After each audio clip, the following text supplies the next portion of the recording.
नमस्कार मित्रांनो, तुमचं स्वागत आहे आपल्या करंट मित्र एज्युकेशनल यूट्यूब चॅनल. आज आहे 22 जानेवारी 2025. तर आजच्या दिवसाचे जेवढेही चालू घडामोडीचे प्रश्न आहेत, ते आपण या व्हिडिओमध्ये संपूर्ण कव्हर करणार आहोत. जर तुम्हाला व्हिडिओ आवडत असेल, तर नक्कीच आपल्या यूट्यूब चॅनलला सबस्क्राईब करून घ्या, जेणेकरून तुम्हाला नवीन व्हिडिओचा अपडेट मिळून जाईल. चला तर मग प्रश्न क्रमांक पहिला. पहिला प्रश्न आहे, महाराष्ट्र राज्याने नवीन निवडणूक आयुक्त म्हणून कोणाची निवड करण्यात आलेली आहे?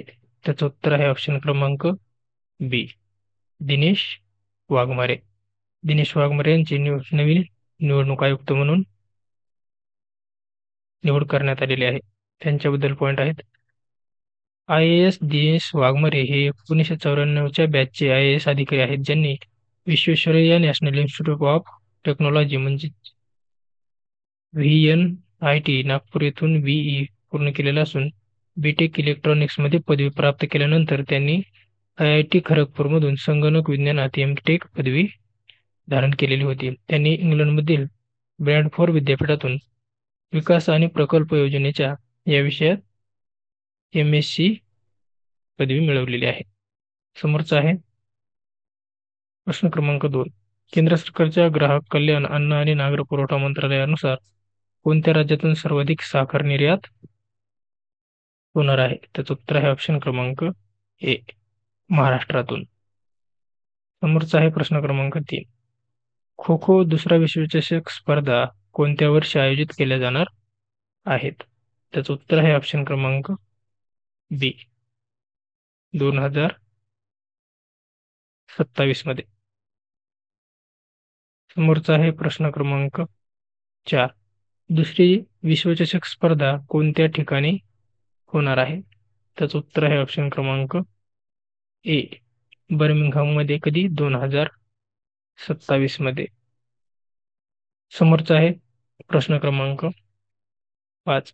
कोणत्या राज्यात 38व्या राष्ट्रीय क्रीडा स्पर्धांचे आयोजन करण्यात येणार आहे? त्याचं उत्तर आहे ऑप्शन क्रमांक डी, उत्तराखंडमध्ये 38व्या राष्ट्रीय क्रीडा स्पर्धेचे आयोजन करण्यात येणार आहे. समोरचा आहे प्रश्न क्रमांक 6. 38व्या राष्ट्रीय क्रीडा स्पर्धांमध्ये किती खेळांचा समावेश करण्यात आलेला आहे? त्याचं उत्तर आहे ऑप्शन क्रमांक सी, 35 खेळांचा याच्यामध्ये समावेश करण्यात आलेला आहे. समोरचा आहे प्रश्न क्रमांक 7. दुसऱ्या खो खो विश्वचषक स्पर्धेसाठी नियोजित असलेले ठिकाण बर्मिंगहॅम हे कोणत्या देशामध्ये आहे? उत्तर आहे ऑप्शन क्रमांक बी, इंग्लंड या देशामध्ये. समोरचा आहे प्रश्न क्रमांक 8. 38व्या राष्ट्रीय क्रीडा स्पर्धांच्या अनुषंगाने कोणत्या महत्त्वपूर्ण चिन्हांचे अनावरण उत्तराखंड राज्याने केलेलं आहे? तर त्याच्यामध्ये आहे लोगो, शुभंकर मौली आणि तेजस्विनी मशाल या सर्वांचं उत्तराखंड सरकारने अनावरण केलेलं आहे. समोरचा आहे प्रश्न क्रमांक 9. डोनाल्ड ट्रम्प यांनी अमेरिकेचे कितवे राष्ट्राध्यक्ष म्हणून शपथ घेतलेली आहे? त्याचं उत्तर आहे ऑप्शन क्रमांक डी, अमेरिकेचे 47वे राष्ट्राध्यक्ष म्हणून ट्रम्प यांनी शपथ घेतलेली आहे. समोरचा आहे प्रश्न क्रमांक 10. अमेरिका राष्ट्राचे उपाध्यक्ष म्हणून कोणी शपथ घेतलेली आहे? त्याचं उत्तर आहे ऑप्शन क्रमांक ए, JD व्हॅक्स यांनी उपाध्यक्ष म्हणून शपथ घेतलेली आहे. समोरचा आहे प्रश्न क्रमांक 11. कोणत्या संस्थेने अलीकडेच टेस्ट ऑफ द रायनो 2024 अहवाल प्रकाशित केलेला आहे? त्याचं उत्तर आहे ऑप्शन क्रमांक बी, इंटरनॅशनल रायनो फाउंडेशन म्हणजेच IRF या संस्थेने स्टेट ऑफ द रायनो 2024 हा अहवाल प्रकाशित केलेला आहे. समोरचा आहे त्याच्याबद्दल पॉईंट. इंटरनॅशनल रायनो फाउंडेशनने नुकताच स्टेट ऑफ द रायनो 2024 नावाचा अहवाल प्रकाशित केलेला असून हा अहवाल ग्रेटर वन हॉर्न रायनो यांच्यासाठी सकारात्मक वृत्तींवर प्रकाश टाकणार आहे. गेल्या दशकात त्यांच्या लोकसंख्येत 20% वाढ झालेली असून आता ती 4000च्या पुढे गेलेली असून रायनो इंडो नेपाळ तराई, उत्तर पश्चिम बंगाल आणि आसाममध्ये आढळतात. भारतात 2021 मध्ये 3262 ग्रेटर वन हॉर्नड रायनो आहेत यापैकी बहुतेक आसाममध्ये आहेत. त्यापैकी 90% पेक्षा जास्त काझीरंगा राष्ट्रीय उद्यानामध्ये आढळतो. समोरचा आहे प्रश्न क्रमांक 12. परम्बिकुलम व्याघ्र प्रकल्प हा कोणत्या राज्यामध्ये आहे? कोणता? परम्बिकुलम. त्याचं उत्तर आहे ऑप्शन क्रमांक ए. केरळ या राज्यामध्ये परम्बिकुलम व्याघ्र प्रकल्प आहे. त्याच्याबद्दल पॉईंट आहेत. परम्बिकुलम व्याघ्र प्रकल्पात नुकताच झालेल्या सर्वेक्षणानुसार 3 पक्षी, 4 फुलपाखरे आणि 4 ओडोनिटचा समावेश असलेल्या 11 नवीन प्रजाती आढळून आलेल्या आहेत.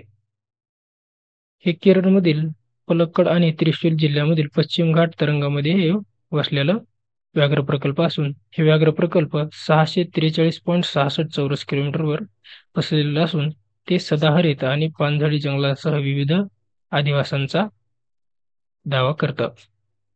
समोरचा आहे प्रश्न क्रमांक 13.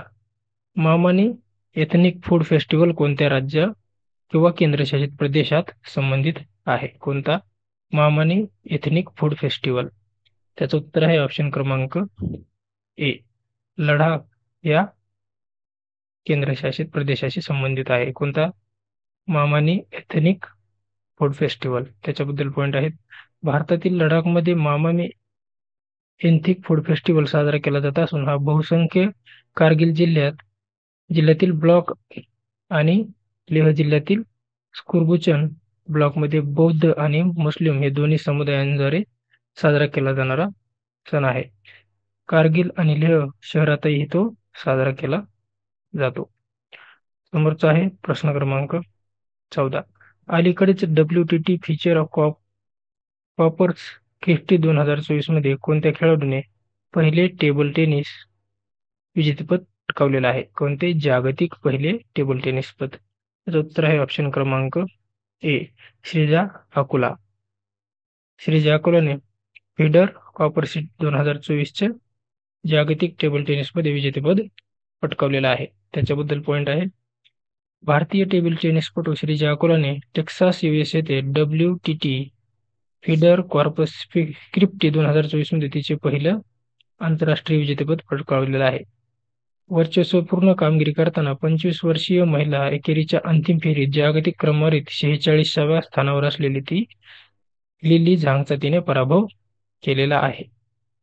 समोरचा आहे प्रश्न क्रमांक 15. मुंबईमध्ये आयोजित टाटा मुंबई मॅरेथॉन स्पर्धा 2024 हे कितवे वर्ष आहे? उत्तर आहे ऑप्शन क्रमांक डी.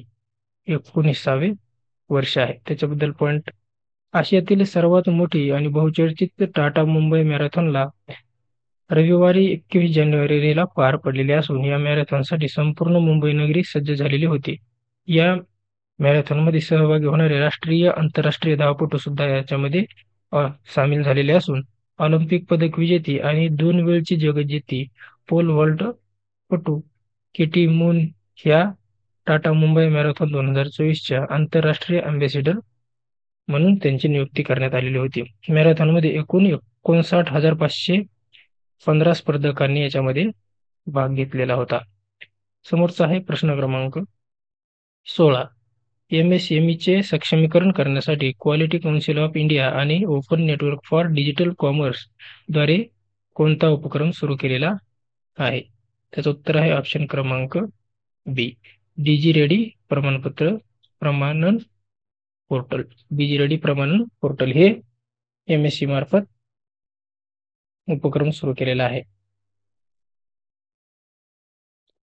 तर मित्रांनो, हे होते काही 22 जानेवारीचे महत्त्वाचे चालू घडामोडीचे प्रश्न. जर तुम्हाला व्हिडिओ आवडत असेल तर नक्कीच आपल्या YouTube चॅनलला सबस्क्राईब करून घ्या, जेणेकरून तुम्हाला व्हिडिओचा अपडेट आल्यानंतर तो व्हिडिओ पाहता येईल.